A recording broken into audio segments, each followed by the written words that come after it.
Hi, I'm Wendy Shigeta. I'm the Student Services Coordinator at Hahaioni Elementary School, and I've been asked to take you on a typical day on my job.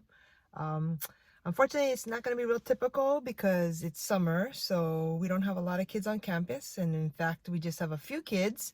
But I'll try to show you around. The other thing that's not typical is that we're in the middle of the COVID-19 pandemic, so we have to take a lot of extra safety and health precautions. So before we get out, we need to get our mask on and our cap on.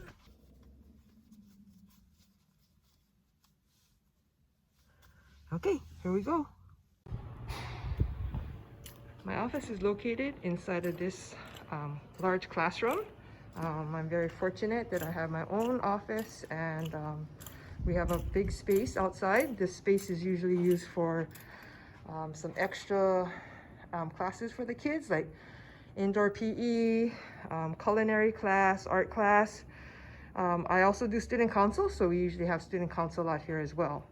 But my office is right in here. And we're gonna start getting settled. School starts at 8 o'clock. Teachers are required to be on campus by 7:50, so it's about 7:30, so perfect timing. We'll probably get some coffee started before our day begins.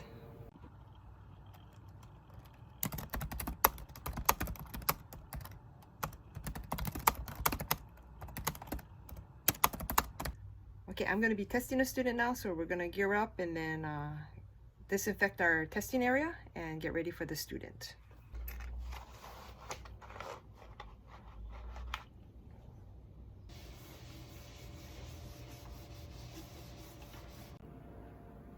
So I'll be doing the academic assessment, and the test we use is the Woodcock-Johnson 4. And each test takes about 45 minutes to an hour and a half, depending on the student. Today we're going to be testing a second grader, so it'll probably take about an hour or so. Okay, we're done with the testing, so we got to just do a little cleaning up.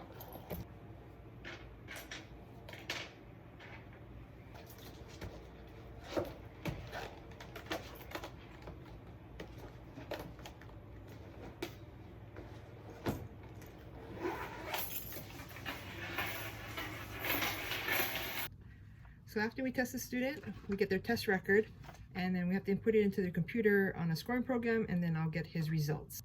Okay, then once we get the score report, it's time to write our report for each student. So I'll be working on that for the next couple of hours. Okay, part of my job is doing some filing. I am responsible for kind of keeping up confidential folders for all of the students. So we're gonna have to file some of those papers into these drawers, and a lot of the students have files, so we'll be spending a couple of hours doing that probably. All right. Okay, probably not the best thing, but I do eat lunch while I'm working on my computer. So we're gonna be writing reports while we eat lunch.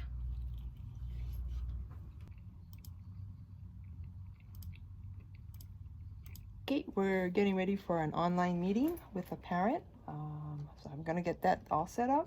And we use WebEx, so we'll get going on that. All right, I'll talk to you later. Well, that meeting lasted about an hour. It was to discuss a student's difficulties with reading, and the mom agreed to do some testing through the DOE, so we'll be doing an evaluation and deciding if that child is eligible for special education services. So right now it's about 1:42. I'm gonna start writing some reports and hopefully be done in an hour or so. All right. Okay, we just got in some voice amplifiers that we're gonna try out in the classroom. So I'm gonna try to put that together and get that out to the teachers. Okay, got all of the microphones labeled, and we're gonna run them up to the classroom right now. Okay, during the school year, I usually have to stay until 3:30, 4 o'clock, but because it's the summer, we can leave at 3. Let's get out of here.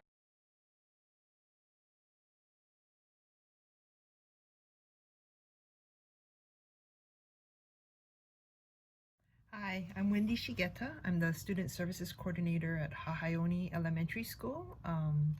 The reason I chose this job is I'm actually got my degree in psychology, my bachelor's in psychology, and then I have my master's in school counseling. And I was a school counselor for quite a number of years. And then in 2000, this position of Student Services Coordinator was created by the Department of Education to try to streamline services for students. And so I applied for that position and I got it, and I've been in it ever since. I enjoy working with the families, I enjoy helping the students, and so I've kind of stayed with it, although I still do miss the school counseling part. The traits that I think you need to be a successful student services coordinator is number one, I think you have to really have a desire to help kids and their families. It does help, I think, to be patient and understanding, and not get overly excited about things, because sometimes things can get kind of hectic, and sometimes in meetings parents can get kind of emotional because they're trying to do what's best for their kids, and the school is also trying to do what's best for their kids, and sometimes opinions differ, and so things can get a little bit excited or heated. So it kind of helps to be stay pretty calm, and then I think being organized really helps because there's a lot of deadlines and paperwork, and so it really helps to be organized. The best part of my job is probably when you see a student who is struggling, all of a sudden, that they do really well, or they become successful, or that's the best part, is seeing the success of the students. The worst part of the job is sometimes some of these meetings that are kind of heated. Sometimes there's a lot of conflict between the school and the parents. Everybody wants to see the child succeed, but sometimes people have different opinions about how to get there. And so trying to be the mediator between the school and parents is sometimes difficult. So that's probably the hardest part. All right.